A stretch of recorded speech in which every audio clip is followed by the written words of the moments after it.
There had been not one indictment served against my client in 13 grand jury investigations.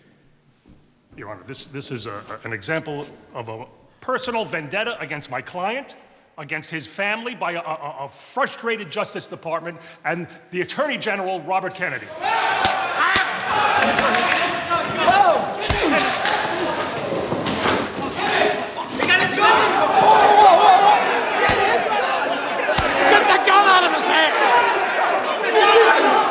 That was not a real gun, was it? How'd that gun get in? How'd it get in, Neil? It wasn't my fault.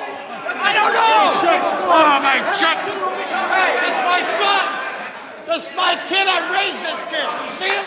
You see what he did?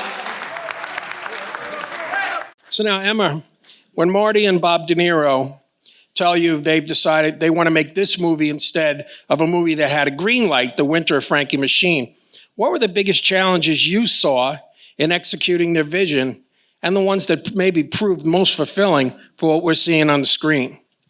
I think the biggest challenge once the script was ready to go was the financing. You know, we just simply couldn't get the financing, and also schedules. But once everything aligned, you know, we were blessed to partner with Netflix. But yeah, I would say that the financing was the biggest challenge. Nobody would make this movie. Rodrigo, now there were fears that this ILM de-aging technology, you know, that was used to take years off De Niro, Pacino, and others might be too noticeable, but it's subtle magic.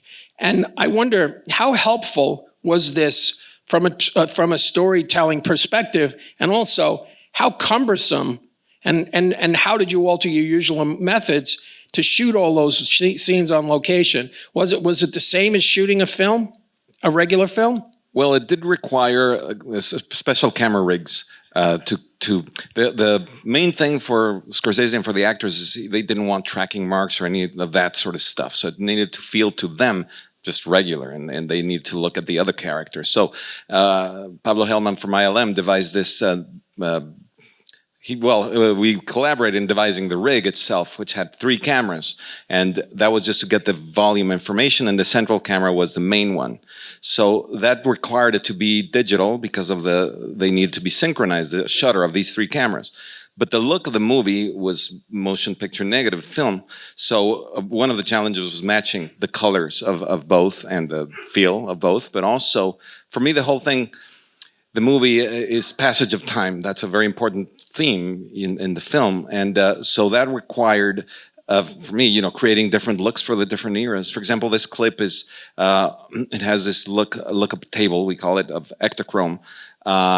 In the 50s, we used Kodachrome emulation, then Ektachrome, and then towards the 70s, we used a different thing that drained color from it.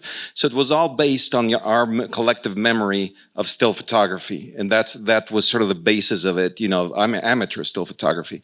So since the movie is a lot about that, about memory and, you know, what life is now and the passage of time. So part of it was certainly the de-aging, but in my mind it needed to be, you know, I even saw the cut of the movie without de-aging and it worked. And I think a big part of it was just the design, you know, collaborations also with the costumes and the production design, you know, to make these looks work and just feel, you know, it's just a sensation. Nobody will say, oh yeah, Kodachrome, you know, nobody will say that, but it's just hopefully a sensation of a memory. Now, Sandy, when you have a story that spans 50 years like this one, what were the different looks you were going for to distinguish the eras and the changes in the way that people dressed and appeared?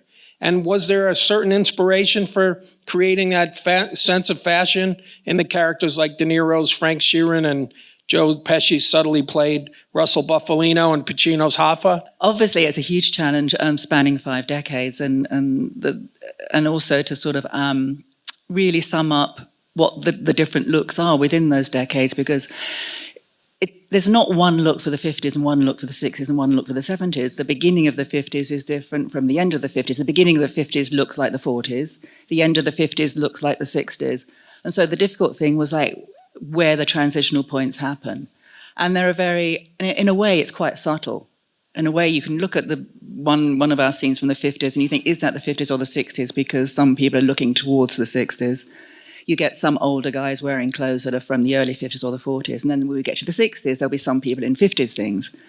So the hard bit is really pinpointing what the era is. And you do that mostly with the younger characters who will be wearing the most up-to-date looking clothes, and with the background. The background are really important for setting the scene and setting the period.